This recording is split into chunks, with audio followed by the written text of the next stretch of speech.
I'm Jeff Rubenstein from the PlayStation Blog. Here we are in the PlayStation booth, and I'm pleased to be joined by Emily and Claudia, who you may know a little bit better as Elena and Chloe. There's a little bit of similarity in the names there. Is that accidental, do you think? I don't know. You never know what those storytellers have. I think the cool thing about the two of us is the differences between the two characters.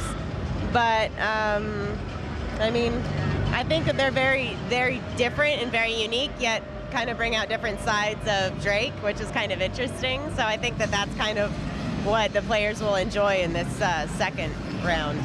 I thought maybe the similarities in the name might indicate that maybe there's a little bit of yourself in those characters. Well, they had talked about, I think when we first started, Nolan had talked about the pattern of everyone's names beginning with the same letter as their characters, and I don't think Amy set out to do it deliberately, but there is some kind of, I think on a subconscious level, it helps her identify with each of the separate voices in the story.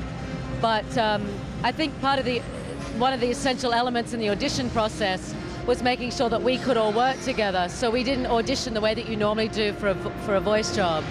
They needed to get us in the room to see if we had chemistry, and it was important for you guys for the first game and for me again with Nolan for the second game. And it's the best job, one of the best jobs I've ever worked on, particularly because of that chemistry. So I think it all sort of feeds into itself, our personalities, the way we work together, and therefore how that informs the way that our characters interact. You're competing with a psychopathic war criminal for a mythological gemstone. I'm sensing some history here. Elena Fisher, last year's model. You talked about the chemistry, and for video games, you know, voice acting, I don't want to say it's an afterthought, but I can't think of a game more than the first Uncharted where voice acting really added so much contextual character to the people. People really identified with, you know, everyone in there, and I know they were very happy to see you in there. How was it things different than typical voice acting gigs, and that obviously produces those results? I think the neat thing about doing this game is that the writing and the writers are open to us playing around. A lot of the lines that come out and a lot of the nuances are things that organically happen between us. With voice acting, which I mean you could speak more on, but it tends to be so much more like fitting this thing that's already been designed. And they're so flexible to kind of allowing us to play and then kind of building around that. Yeah, totally. And this is the first job I've done, I don't know about you, but it's combined the skills of voice acting, theater experience, totally. and film. And I've never been on a job like that before, where you're playing in an environment like a play. Obviously there's the voice element, that's how ironically we were originally found. And then there's this, you know, technical aspect of, I've also never been in a room where there's about 300 cameras filming us simultaneously, which really informs the performances because it allows us to just do potentially 1 or 2 takes of something, keeps it really fresh. There's no continuity that we have to adhere to, which normally you do technically on a set. So it's all been designed, I think, luckily for us, to facilitate a relaxed, playful, you know, realistic performance from the performers. And there's also the added element of it being motion capture. So they want us as performers, as artists, to imbue everything we're doing with a full sort of, you know, sense of the character rather than it just coming from one part of us. And it has to be said that standing here with the two of you, there's more than a passing similarity physically between you and your on-screen characters. Claudia, being the first time that you've been in Uncharted with Chloe Frazer, a new character, what was it like finally seeing yourself in motion? Oh man, I mean, they didn't have to do anything to Emily. She's gorgeous the way she is. I'm so delighted with what they did with my character. I said, make sure she's got great boobs. She's got an amazing backside. I saw someone down there, you know, playing Chloe in the multiplayer sequence, and I was like, you chose me just so you could look at the butt, right? I mean, I would too. But Chloe looks like a really good friend of mine from London. And once the game's released, I'm going to bring it to her attention so she can see it. So I think of her every time I see it. But she's, you know, I'd much rather look at Chloe than me any day of the week. They've done a great job. And Emily, during the press conference, we showed the new trailer, and people were able to see that Elena confirmed was in the game, and there were cheers in the audience. People really identified. How does that feel? Did you ever think you could get that type of connection with a gig where no one actually sees your real face? It was really exciting. I remember as soon as we knew when it was going to be launching here, and I remember they emailed me right away to say, oh my gosh, everyone is so excited. I was like, that is so much better than Elena popping back on screen and everybody being like, oh no, why, you know? It's really exciting to kind of be going on to a sequel with her, because what's neat about a longevity of a character is actually being able to show growth. And I think that when you look at Uncharted 1, not only graphically and technologically speaking, but Elena's really grown up, and that's really cool. And I think that the fans that really enjoy her kind of spunk and wit will be able to kind of see a different side to her with her depth in this one. And it's just such an honor to be a part of something that you just really enjoy doing, and yet everyone else is so excited about it as well. It's seriously like an actor's dream. It's awesome. And let's not forget Nolan North, the voice of Nathan Drake. What's it like working with him? When they put me and Nolan together, Nolan and I started talking about ourselves, and we realized that we were basically the same person, somehow split at birth. My addendum to that is that he's just slightly more annoying than I am. He doesn't have an off switch, whereas I think I sort of had that slight filtration system that allows me to stop saying certain things. So he's sort of walking id 24/7, and I do have that sort of valve or that switch that can turn off.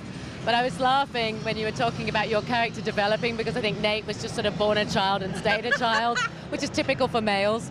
But it's, yeah, well, you know, that's why you connect so well to these games and have so much fun, and why I'm looking after the kids and putting them to bed while you're playing on your console. No, that's not true about my husband, but I do. He's a gamer, and I want to get all these sort of private messages put into his games for him saying, stop the game, it's time to come to bed, it's 3 in the morning, come on now, you need some sleep. But these guys are totally about added value, and just hearing you talk about the response to Elena coming back, they wanted to keep it a secret.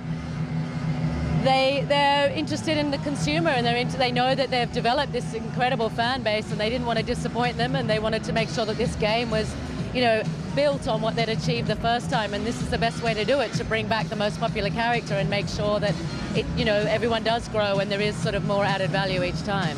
What I love about Nolan is literally his brain is like, I feel like it's like a ping pong ball game or a pinball game where the ball just kind of goes ding, ding, ding, ding, ding, ding, ding, ding, ding, ding, ding, ding, and it'll hit these lines or these one-liners that'll like light up, and we'll all be like, yes, that's perfect. And what's so neat, different from a game being written and then a voice actor coming in afterwards, is we'll be there, that'll spark something, and then you'll watch a trailer and there'll be a huge scene and a crashing scene, and then you get Nolan's little witty lines that makes him the everyman, which is why I think so many people are drawn to this game, because they're like, I can be that person, I can be that girl. Man, this is the adventure I've really been wanting to go on. And as much as sometimes on the days when they're long and we're like, Nolan, good Lord, you know, it really does. When you see the finished product, we all have to give him a pat on the back and say, you know, you're doing great. Yeah, because it really does make it more personal, because when we're in the booth in ADR doing the sort of multiplayer stuff, he'll say things and players will say later, oh my gosh, that's totally what I was thinking at the time when I was playing the game. So it really creates this amazing relationship between the player and the people who've made it, as well as, you know, and yeah, as what Emily said, I absolutely second. Nolan's an amazing voice for the game, because he technically is incredible in the booth. Yeah. Taylor was saying, one of the guys from Naughty Dog, that he doesn't get a step wrong. When he's in the booth, every time, everything they need, he's always there. He's, you know, he's the voice hero of the game, so it's very fitting. Well, someone who can't wait to play the game, and I know that applies to literally millions of you out there, it's really great to see how enthusiastic you are about it, and that it's not just the paycheck, it's something that you really become invested in. And so now when you get to play the game, keep an eye out and really an ear out. Now you know who's behind Elena and Chloe. Thank you guys for playing. We love you so much. Thank you. Bye. If it was ever to appear in movie or in film form in some way, who should play Nathan Drake? Me? I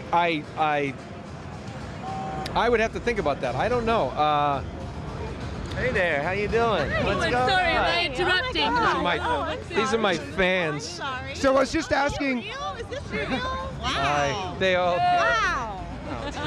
Come, Drake and 3D. So I was just asking Nolan, Sit with me. Open the lens. who would play, since he is Nathan Drake, who should play him in a movie? Maybe Chris Pine. He's pretty good in Star Trek. That guy. No, we've already asked you. Brad Pitt. How about Tom Cruise? He can run pretty fast. Yeah, he's a good runner. Don't Ryan Reynolds. He's older than me. Yeah, can't but he do can it. run. Ryan Reynolds. I did Deadpool in the Marvel comics, and he did it on the screen. So now he's Deadpool. So he can't have that Drake too. He's riding your coattails, clearly. How about Ed Asner? How about That was his first answer. Who's that? yeah? Who's he? That reminds me of my favorite joke. Knock knock. Who's there? Nolan. Nolan who? That's showbiz. This is my life.